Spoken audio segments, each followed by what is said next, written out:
Choice Hotels gets you more for your money so you can maximize any road trip. Like with the road trippers we see here in their natural habitat, the breakfast area at a comfort inn. Here's a dad teaching his son how to make waffles, fluffy golden waffles. There's a mom making sure her daughter eats some fruit to avoid the "I'm hungry" from the back seat. And a sibling standoff over the last muffin. This is the cycle of vacation maximizationing in all its glory. Check into more. Book direct at choicehotels.com.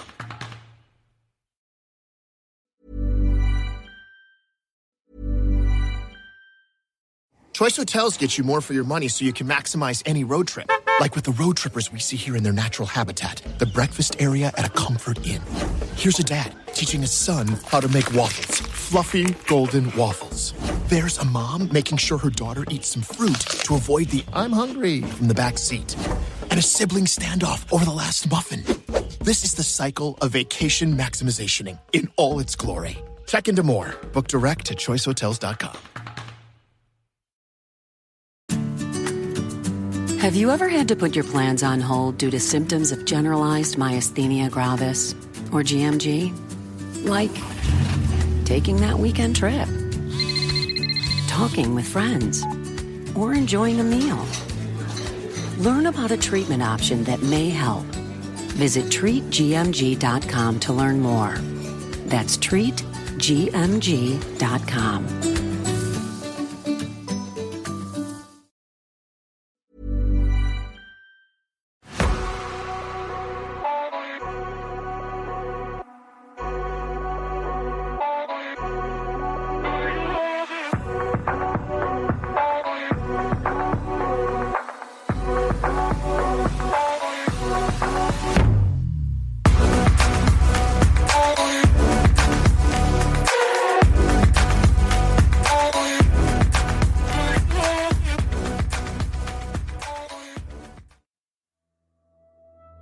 Hello, I'm Sarah, and welcome to Day 13 of 14 Days of Summer Fear.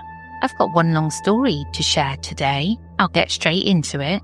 Are you ready for the first story? I shouldn't have gone hiking alone. Hey, this happened a couple of days ago, and I'm still processing it. In the moment, I was so sure that I was in incredible danger. But it's barely 48 hours later, and I'm already second-guessing myself. That either something incredibly wrong happened on that hike, or I'm going insane. So I'll share my story and let you decide. I suppose I should probably start with some context. I, a 24-year-old male, am currently on a solo road trip around the Midwest. I know that seeing the sights in places like Illinois, Indiana, and Ohio probably doesn't sound like the most exciting vacation. But for me, it's kind of a big deal. It's the first time I'm travelling for more than a day or two away from home, and everyone I know, truly on my own. At first, I wanted to do something big and exciting, like spending a week in Iceland or joining a tour to Alaska. But it was all just too overwhelming, so I settled for a much tamer vacation. I figured it would be a good first step, and if it all went well, I'd have the confidence for a bigger trip next year. And what could possibly go wrong in the Midwest? Well, I have, or at least had, 3 hikes planned for my trip. And the first one was a couple of days ago. It also happened to be the longest and most remote of the 3.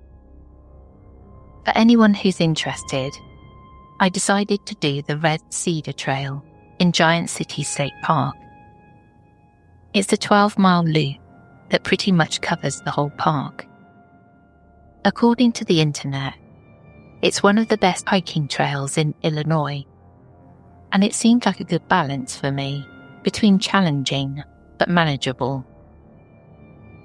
Now, I've done larger and far more dangerous hikes before this.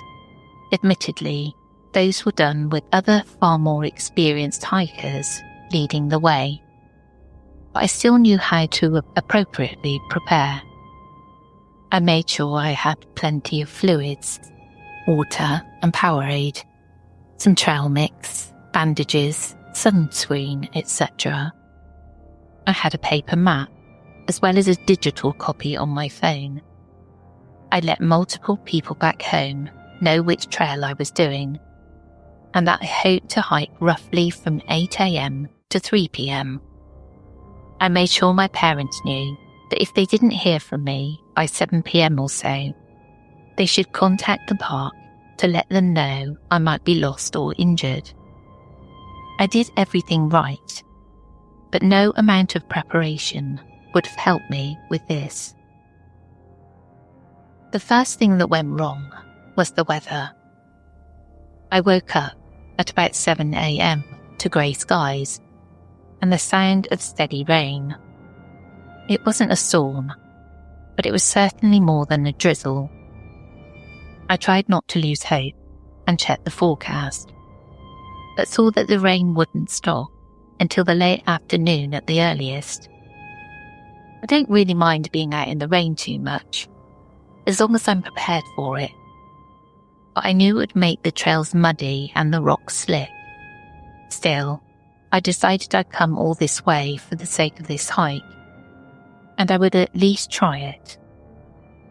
I figured if it really was terrible, I could always turn back early, so I threw on my rain jacket and drove to the trailhead. To get to the trail, I drove past several individual camping sites that people can use. Every other time I've been to a state park, it's been packed. Kids running around yelling about the rules of whatever game they just made up. Families fighting over who forgot to pack the marshmallows. But on this rainy Tuesday, at the end of summer, the park seemed pretty much deserted.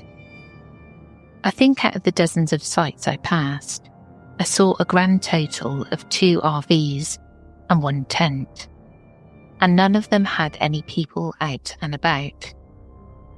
When I pulled into the small parking lot next to the trailhead, I was the only car there. Maybe the lack of people should have made me nervous, but I was honestly excited to have all this nature to myself. For those who care, you can find a map of the Red Cedar Trail online. But basically, the trail really is pretty much a big, very irregular circle. The trailhead is at the easternmost point, and there's a basic campground at the halfway point on the westernmost edge with some fire pits, picnic tables and outhouses. On a whim, I went south first, going counterclockwise around the trail. As I started down the path between the trees, I immediately realised a few things. First, I was definitely the first one to walk the trail that day, and maybe the first in quite a while. I cleared out about a dozen cobwebs with my face in the first 10 seconds, and they didn't thin out after that. Second, the trail was definitely soggy, but still firm enough to hike. Third, the dense foliage above my head made the falling rain very loud as it fell on the leaves, but also reduced the steady curtain of water to occasional fat droplets that usually missed me completely. And so I walked. The trail was generally pretty obvious. It's hard to miss a line of bare dirt in the middle of thick plant life.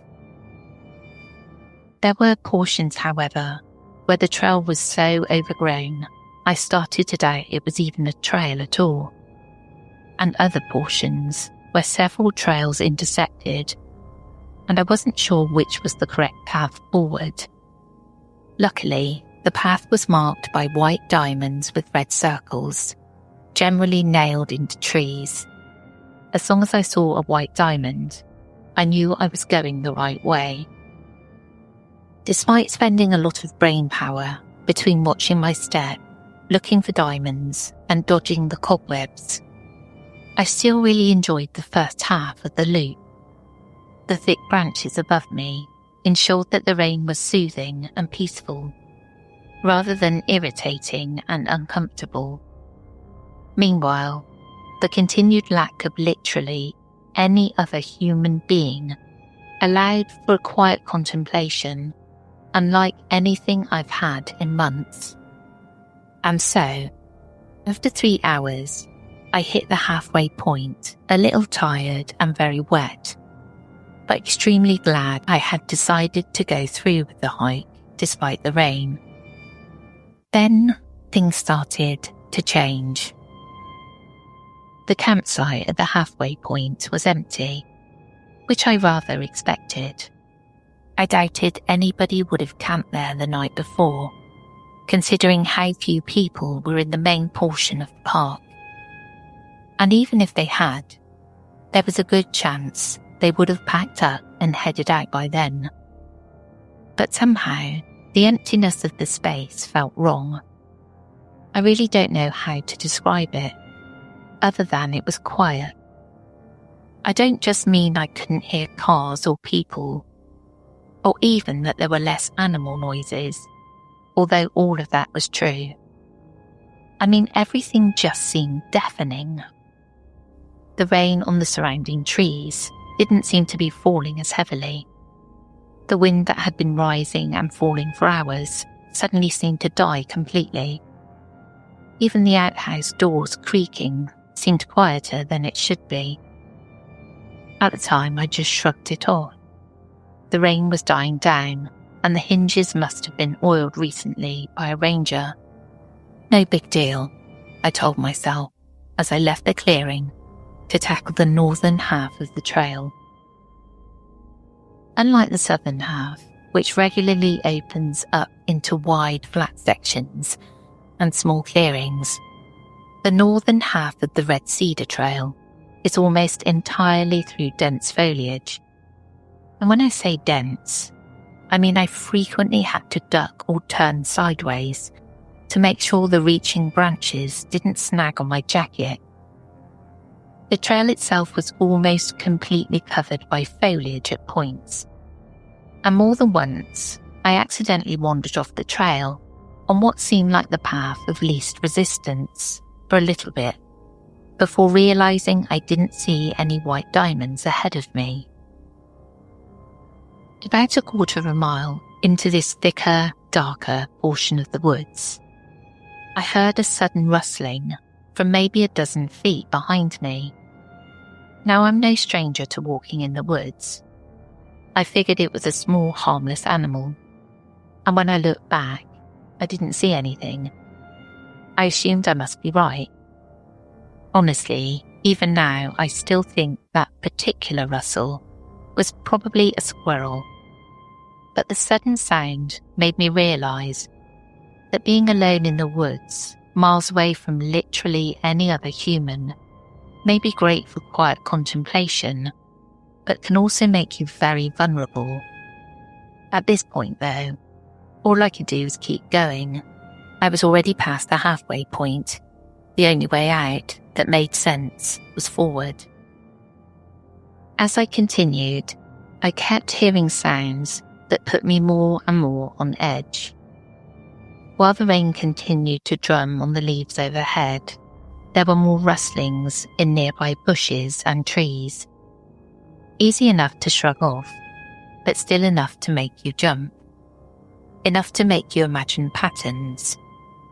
More than once, some combination of falling water and stroke or animal movement behind me was enough to convince me that I heard the footsteps of something moving quickly behind me.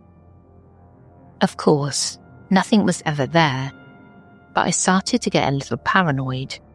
I didn't think there were any dangerous animals in the park, but maybe I was wrong. I tried not to think about whether it would be worse to have a bear or a person running up from behind. But worse than the rustling leaves or the falling water was the sound that I started hearing, maybe about a mile past the halfway point. I can only describe it as a kind of wet cough.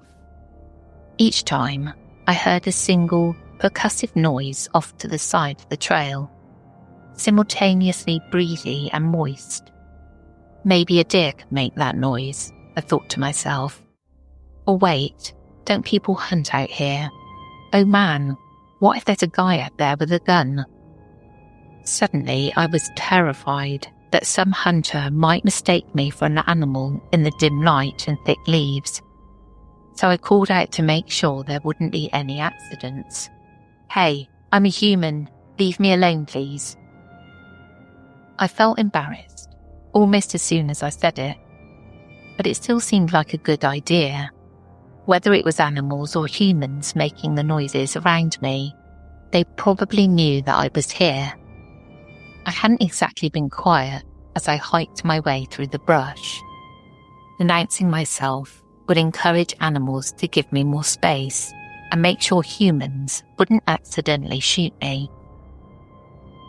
After my little announcement to the forest, the wet cough stopped and I started to relax.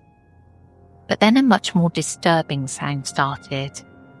Every 5 minutes or so, I'd hear what sounded like a little girl's voice, maybe 10 or so years old.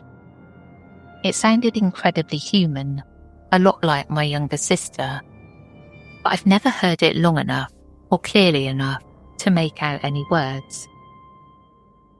I'd hear maybe a vowel sound and the hint of a consonant, and it'd be gone. It was always behind me, always sounding like it was over the hill or a couple of turns in the trail back. More than once, I called out again like I did before. Hey, anyone there? I'm a person. Please don't mess with me. But I never got a response. I really started to worry, but kept searching for ways to rationalise it. I've heard that people can experience auditory hallucinations when they're isolated from the world for extended periods of time. I didn't think 4 or so hours in the woods counted as extended, but it was better than imagining a ghost child following behind me. Either way, walking forward still seemed like the best and only option. It would get me away from the creepy sounds and back to my car, so I could drive far away and stop freaking myself out. Honestly, at this point, a part of me was laughing at myself. I knew that all of this was just me overthinking and scaring myself, and that I was just imagining things. I tried to keep calm by thinking about other things. I thought about what I'd get for dinner once I was done. I thought about the D&D campaign I'm supposed to run this weekend. I thought about how much my feet were starting to hurt. Anything but how creeped out I was. And honestly, it worked. For a little bit at least. For maybe a mile or so, I managed to lose myself in my thoughts and just walk without noticing or caring overly much about what did or didn't happen around me. Until suddenly, a loud echoing thud forced my attention back to my current situation. It seemed like it came from just on the other side of the hill I was currently walking alongside, and happened exactly once before the woods went silent again, other than the rain falling above. My brain raced, trying to figure out what it could have been. It wasn't a gunshot, I'm sure of it. It was much heavier and duller, if that makes sense. It almost sounded like the trunk of a car slamming shut, but far louder and heavier than any trunk I've ever heard. Maybe a tree falling. Honestly, I still didn't know what that sound was. It doesn't really matter.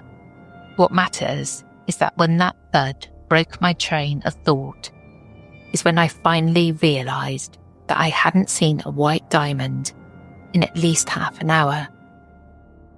I tried not to panic. I've been following this trail the entire time. There's no way I'm lost. But is it really the trail? Or is it just a trail? Is it a trail at all? Have I just been following a stream for an entire mile? It has been extra muddy lately.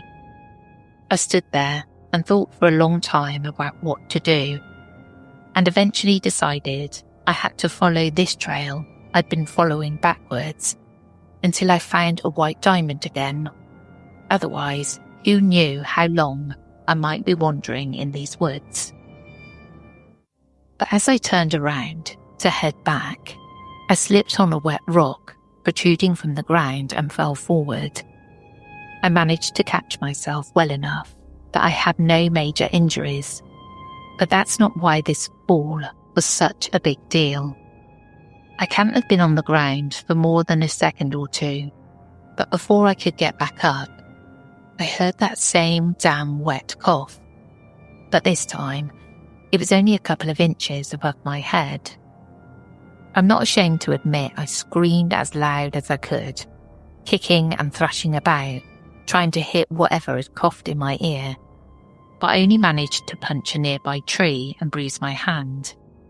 I was on my feet no more than 3 seconds after the cough, wildly turning in circles, searching in every direction for whatever had made that noise.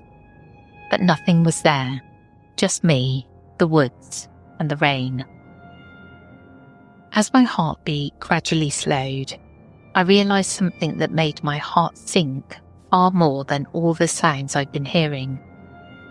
I was still on the trail I'd been following, if it even was a trail, but between my fall and my wild spins to catch some sign of whatever might be tormenting me, I had completely lost track of which direction I'd come from. I didn't have a compass with me, and between the thick clouds above me and the fact that it was near noon, I had no way to judge west from east, let alone north and south. I pulled out my phone to try to call for help. Even if there was nothing out here with me, I was lost in the woods, and that's a good enough reason to call 911. But it was dead. It didn't make any sense. It'd been at 78% when I pulled it out to check the time at the halfway point, but now it wouldn't turn on. I considered just staying where I was and waiting for someone to find me. Surely I wasn't that far off the main trails, but waiting meant staying here in the woods by myself for hours, if not longer. Hours spent cold, wet, afraid and alone. Or even worse, maybe not alone. In the end, I knew I couldn't just stay here, so I picked a direction and started walking along what I prayed was the trail. I wanted to run, but I didn't. I knew trying to run through the mud and wet rocks would just make me fall, and maybe this time I'd break something, so I kept my pace slow and steady. I wanted to scream, but I didn't. I'd already called out to anyone who could hear me more than once and gotten no reply. Doing so again would be a waste of breath at best, and at worst, my anger. Whoever or whatever was out here with me, so I stayed quiet. I wanted to look behind me, but I didn't. Not when I heard rustling footsteps. Not when I heard wet coughs. Not when I heard fragments of a little girl's voice from just a little ways back. I knew I wouldn't see anything, or I wouldn't like what I did see, so I didn't turn around. For over an hour, I walked with no sign that this would ever end. Every turn of the path I followed just led to more thick woods. Every step felt harder than the last. Every sound behind me sounded closer than the one before. Every minute that passed made me more and more sure I wouldn't be able to make it out of these woods. And then suddenly, I was looking at a white diamond with a red circle just a few feet ahead of me, and there was another one up ahead. The rain had died down to almost a complete stop. The wet coughs that had been happening every few seconds, almost right behind my head, ceased. Slowly I turned my head to look behind me and saw nothing but an empty trail. I didn't wait for things to go wrong again. I picked up my pace as much as I safely could and made sure to follow the diamonds carefully. I didn't walk more than 5 steps in any given direction unless I could see a marker up ahead. Gradually the trees were spread further and further apart, and the foliage surrounding me thinned, until suddenly I was back at the trailhead. I've never been happier to see an empty parking lot. I felt a wave of relief wash over me, and I laughed out loud as I started to make my way towards the car, when I heard the last and worst sound of the entire hike from behind me. I'm human. It was my voice. It was my voice, and it had come from the woods behind me. Either I was truly going insane, or someone or something in those woods was trying to scare me, toying with me. So I ran. I forgot that my legs were on fire. I forgot that my feet felt like I'd just finished a 30-hour shift of standing behind a register. I didn't worry about the mud or the mess I was bringing with me. I sprinted to my car, dove in, and drove off as fast as I could. In my rearview mirror, I saw a figure emerge from the trailhead. I didn't see it long enough to make out any detail, but I know one thing for sure: it was far too tall to be a 10-year-old girl. I really don't know what to think. I don't really believe in monsters or ghosts, but I don't know how to explain what I experienced. Maybe some idiot that's really good at imitations and throwing his voice spent hours just trying to mess with me. It's hard to believe, but honestly, it's probably the most likely explanation. At least, I want it to be. I skipped the hike I was supposed to do yesterday for obvious reasons, but I'm supposed to do another one tomorrow. It's in a different park, hundreds of miles away from the Red Cedar Trail, and nothing weird has happened since I drove away from that figure 2 days ago. So I'm thinking I might go for it. I don't want to give up on hiking and camping for my entire life because of what may or may not have happened to me. And this trail is shorter and more popular. There will almost definitely be more people around this time. It will be fine. I hope. Choice Hotels get you more for your money so you can maximize any road trip. And as your vacation maximizationer, I'm going to make sure you hear the maximum sizzle of Comfort Inn's free hot breakfast. Let's get real close. Maximum apple. Now that's fresh crispimization. Maximum waffle. Hear that crunch. And that's maximum coffee. Oh yeah, that's the pour I'm talking about. Breakfast maximized before hitting the road. Check into more. Book direct at choicehotels.com.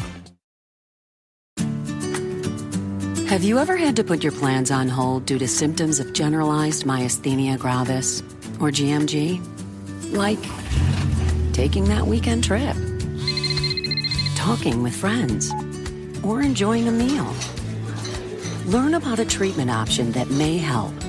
Visit treatgmg.com to learn more. That's treatgmg.com.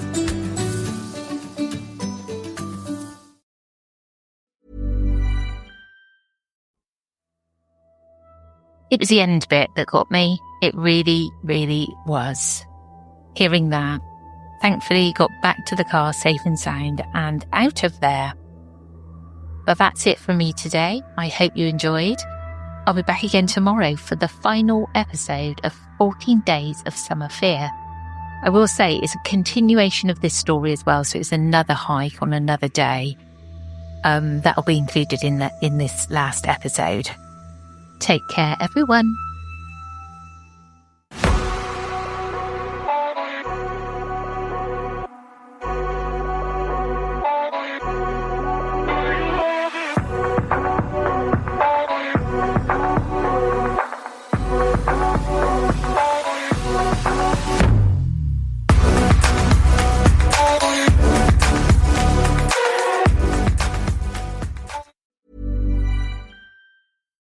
Choice Hotels get you more for your money so you can maximize any road trip. Like with the road trippers we see here in their natural habitat, the breakfast area at a comfort inn.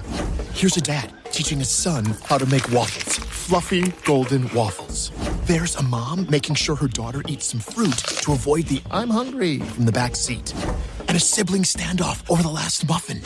This is the cycle of vacation maximizationing in all its glory. Check into more. Book direct at choicehotels.com. Have you ever had to put your plans on hold due to symptoms of generalized myasthenia gravis, or GMG? Like taking that weekend trip, talking with friends, or enjoying a meal. Learn about a treatment option that may help. Visit treatgmg.com to learn more. That's treatgmg.com. You know who's surprisingly good with money? Greenlight Kids. The other day, mine stopped to think about the ROI on a bag of chips. Seriously. From getting paid for doing chores around the house to saving up for concerts, Greenlight's teaching my kids how to handle their money. Greenlight your kids' financial future with the #1 family finance and safety app. Try Greenlight risk-free at greenlight.com/podcast.